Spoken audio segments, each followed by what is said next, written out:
Salut à tous, c'est Chrisno. Aujourd'hui, on se retrouve pour répondre à notre première question.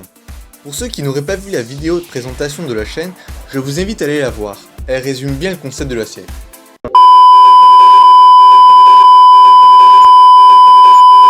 Pourquoi ça bug? Vous attendez quoi là? C'est le thème de la vidéo enfin. Allez, c'est parti. C'est sûrement l'une des plus grosses peurs pour un geek avant la panne. Les bugs. Mais au fait, qu'est-ce qu'un bug? Pour la petite anecdote, le premier bug informatique a eu lieu en 1945, à l'époque où les ordinateurs étaient de gigantesques machines. Lors des travaux sur le Mark II pendant la nuit du 8 au 9 septembre, l'équipe de Grace Hopper constatèrent que les calculs de l'ordinateur étaient complètement faux. Les ingénieurs ont donc tenté de trouver la raison à ces erreurs. En le démontant, ils découvrirent un cafard grillé sur l'un des composants. C'est donc le premier bug de l'histoire informatique, et qui plus est, c'est un insecte qui l'a causé.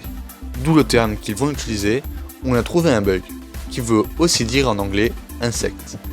Comme le montre la photo, c'est sûrement l'un des plus célèbres. En fait, malgré ce que l'on peut penser, le bug n'est pas né ce jour-là.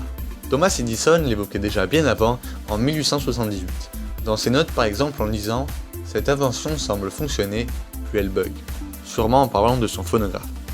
De nos jours, les bugs persistent.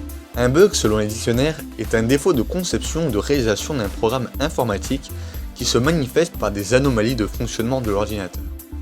Mais aujourd'hui, on sait tous qu'un bug regroupe beaucoup plus de choses. De la panne d'internet au ralentissement, tout bug. Donc justement, comment les éviter? Sans parler de l'installation de pièges à insectes tout autour de l'ordinateur, il existe des solutions pour les limiter.